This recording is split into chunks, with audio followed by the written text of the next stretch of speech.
from Rixie. This is Debuff, and I'm your host, Steve Skeels.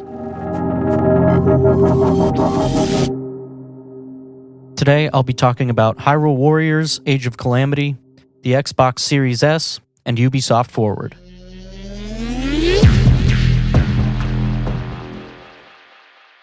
On September 8th, Nintendo and Koei Tecmo announced Hyrule Warriors, Age of Calamity. This is going to be a canon prequel that takes place 100 years before the events of Breath of the Wild and will show off the Great Calamity, an event that is merely discussed in the main game. If you're new to the Warriors games, they're known for their over-the-top action combat. I wouldn't expect a typical Zelda game, but it's still going to be worth checking out. These collaboration Warriors games are typically praised for taking elements of the series and adding them back in with this hack-and-slash combat. Most recently, Persona 5 Scramble was pretty much a straight-up sequel to Persona 5 and has had many people saying it feels like an action RPG version of the game, not just some random spin-off. The original Hyrule Warriors was also well received, with many people spending hundreds of hours playing it, so I'm guessing we'll get the same thing here.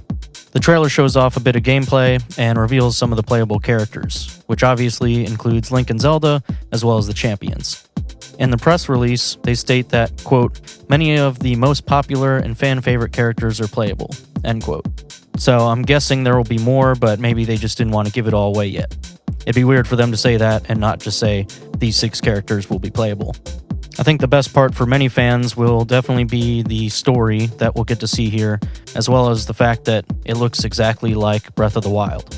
I would hope for this to be the case, but I know it can be difficult for another studio to nail the same art style as the original game if, they're taking over or borrowing the IP. This time, I'm sure that Nintendo's helping out in some way, as you could take any of the scenes and trick people into thinking it's Breath of the Wild 2 or something. Either way, it looks fantastic, and they've said that the art style isn't going to be the only thing that's clearly inspired by the main game. The gameplay will also include environmental puzzles, weapons and skills, crafting, shops, and of course, the Sheikah Slate. It looks like Zelda will be the one using the slate in this game, which I think is pretty cool since her power is probably the one we know the least about. She didn't get to do a whole lot in Breath of the Wild. But either way, I think this is going to be really exciting. I know a lot of people were interested in the Great Calamity and wish that they got to see more of the backstory in Breath of the Wild. So while it's unfortunate you don't get it in the main game, I think this is going to be a great chance to get some of that and spice it up with a different kind of gameplay. And it seems fitting considering this Great Calamity seems like a large-scale battle and lots of different things going on. So I think the gameplay style will fit this better than maybe even the regular Zelda gameplay. Certainly it's not going to be a game for everyone, but if you can get into the Warriors style, then I'm sure this will be a great game for you. And if not, there will be lots of lore nuggets that come out of this game for everybody to be excited about. More information is supposed to be announced on September 26th, so we don't have long to wait before we hear a bit more. I'm thinking this will be one of, if not the only big Nintendo holiday game for this year, so I'm sure we'll find that out and see if they've got any other announcements in the coming months.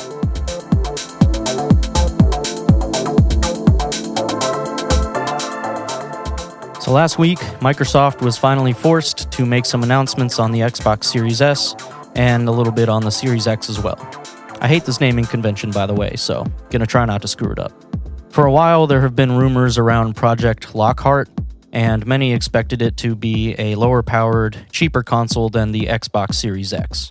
This, of course, was just a code name, and we weren't sure what exactly it would be called, but about a month ago, we had the new Xbox controller packaging leak, and it clearly stated that it could be used on the Series X or S. So at that point, everyone was just waiting to see when it'd be announced. Unfortunately, Microsoft hardly got the chance to announce it themselves, as an image leaked showing the console design and a $299 price tag. More on that in a bit. There is additional information coming out about the size and power of the Series S, and actually just the other day we had a whole intro trailer for it leaked before Microsoft could post it, which I don't understand how this is happening, but so be it. Anyways, Microsoft finally came out and said that yes, it's the Series S, an all-digital console priced at $299, and it will launch on November 10th. Awesome. I hate that their hand was forced, but I also hate this game of chicken that Microsoft and Sony have been playing, so it's all good in my book. They then later came out and said that the Series X would be $499 and also launch on November 10th, which doesn't really surprise me at all. Something pretty cool about this is that they're allowing people to buy the consoles with the payment plan that includes Xbox Game Pass. So basically for $25 a month for the Series S or $35 a month for the Series X, you can be playing next-gen games on launch day. Of course, the specs on the Series S are obviously going to be weaker than the X, but does it really matter? Probably not for most people. Yeah, the numbers on it are lower across the board, but I don't think the majority are going to notice. The main difference is that it can only output 1440p and not 4K, which right now, I really don't know that many people with 4K TVs, even enthusiasts. I think a lot of people that have nice displays typically buy nice monitors. Yeah, it'd be good to get a big TV and have it be 4K, but I really don't know that many people with it, though that's just kind of anecdotal right now. These TVs are becoming relatively affordable, so I'm sure that as people go to upgrade, they're going to be trying to get a 4K TV just because that's the new hot. Same thing that happened with 1080p, all those years ago. But if you have a working TV, then right now there's not much reason to upgrade. It is really interesting though, because while I don't know that many people with 4K TVs, I definitely don't know anyone that has a 1440p TV. Certainly many people have monitors at that resolution, so maybe this is just for people that want to be able to plug their console to their monitor and get a better, resolution than on their TV. I could see PC gamers dropping $300 to have a console for games that are not on Game Pass on PC, or for, a living room system that if they want to, they can plug into their monitor and get that 1440p. I don't really know, but either way, it's a sweet deal whether or not you're going to use that. Pretty much the only thing that bums me out is that the Series S has a 512 gigabyte solid state drive. I feel like 1 terabyte should be the minimum nowadays because games just take up a ridiculous amount of space. I've still got a base PlayStation 4 with a 500 gigabyte hard drive, and I've been dealing with deleting stuff every time I get a new game, and it can be pretty annoying. Obviously 1 terabyte is just double that, so eventually you're gonna have to delete stuff if you have a lot of games, but with games like Modern Warfare taking up 100 gigabytes, that's gonna be pretty ridiculous with next-gen games if they continue this trend of getting larger. Of course, they do have their own memory cards for the series consoles that you can get. They're up to 1 terabyte extra, but the prices for those haven't yet been revealed, and I can't say it's going to be a great alternative. They certainly make it sound like it's going to be just as good as the hard drive that's built in, which we know the SSDs in these next-gen consoles are going to be pretty fast, but these are going to be proprietary, and that kind of sucks. At least with this gen, you've been able to pretty much use whatever you want as expandable memory, but either way, like I said, there's not a whole lot to complain about. That's pretty much the one big thing that I can note. The best part really is this $300 price tag. I mean, for the same price as a Nintendo Switch, you can jump into next-gen gaming, and that's pretty insane. Add in the cost of Game Pass, and you can get a lot of next-gen games for cheap, plus a huge backlog of older titles to work on. Microsoft just might have the best value proposition right now, and as someone who never picked up the Xbox One, I'm still surprised to be saying that. I've been talking about for a little while how good Microsoft is going into this next generation. Game Pass looks awesome. They've got the hardware, but having a low-entry device that I think people are going to be trying to jump on is really going to give them a leg up.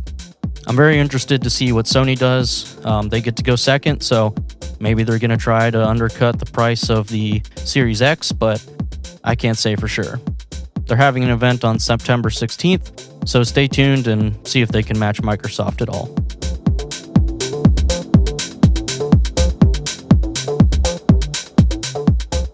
Last up, on September 10th, we got another Ubisoft Forward presentation, and there were definitely some pleasant surprises. One thing to note is that before the show began, Ubisoft tweeted out a message from their CEO on the recent sexual harassment, sexism, and misconduct that had been going on in their company and pretty much just recently came to light. Interesting because they didn't say anything about it when it broke right before a previous Ubisoft Forward, but all I really want to say is I'm glad they're saying something, and it kind of sucks it took this long, but it does sound like they're trying to change the company to be more inclusive, including starting up a few programs within, so that's good. Anyways, on to the games. They did show off a lot, but I think there were only a few that I'm really interested in. A lot of it was stuff we already kind of knew about. The Prince of Persia remake turned out to be true. There's some more Watch Dogs Legion content coming out, a new mode for Hyperscape, all great stuff. But the stars for me are Scott Pilgrim vs. the World, the game, and Immortals Phoenix Rising. The Scott Pilgrim game originally came out in 2010 for PS3 and Xbox 360, but it was delisted about 4 years later. This delisting was probably due to licensing issues. I don't think they ever specifically said, but this kind of thing does happen with games, but it's just a shame.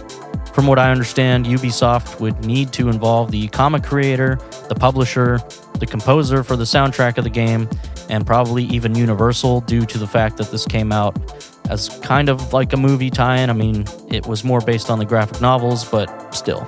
Well, whatever it took, Ubisoft finally did it, and fans can rejoice. 6 years after its delisting, it's finally coming back as the complete edition. Personally, I don't think the game is anything all that special. It is a great beat-em-up with 4-player co-op, and like I said, it's mainly based on the graphic novel, with, players battling through the game to defeat Ramona's 7 evil exes. Both the graphic novel and the movie are heavily based in video game aesthetics, so it's been a shame that this game has been unavailable for people. It does suck to say, but if you're interested, you're probably going to want to buy this before Ubisoft's license expires again. So, people are excited. This will be a good game to have re-released, but it's nothing too crazy. I'm just excited to see it's finally back after years of people asking for it. That was a bit of a surprise, but the real feature of the Ubisoft Forward for me is Immortals Phoenix Rising. This was originally titled Gods and Monsters, but since been renamed, so if you hadn't heard of it before, that's why. When checking out the gameplay, and after hearing many outlets' first impressions, the game is obviously their take on a Breath of the Wild experience. The game has you control Phoenix, a customizable character that wields powers granted by the gods. You explore an open world that is broken up into regions inspired by the different Greek gods. You're supposed to go around and rescue these gods from the Titan Typhon. This game is exploration heavy, with similar mechanics to Breath of the Wild. Climbing, riding mounts, and gliding across the world.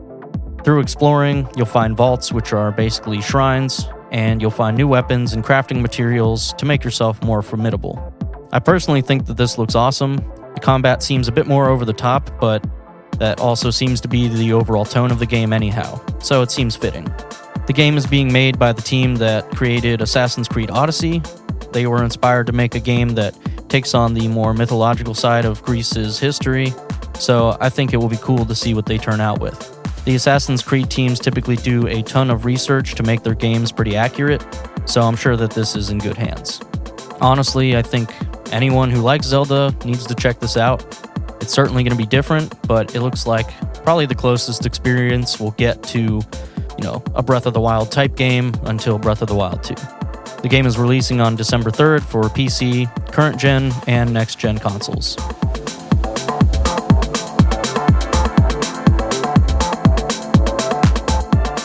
Debuff is hosted by me, Steve Skeels, edited and mixed by Mason Carlton.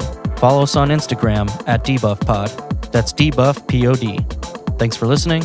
I'll see you in the next one.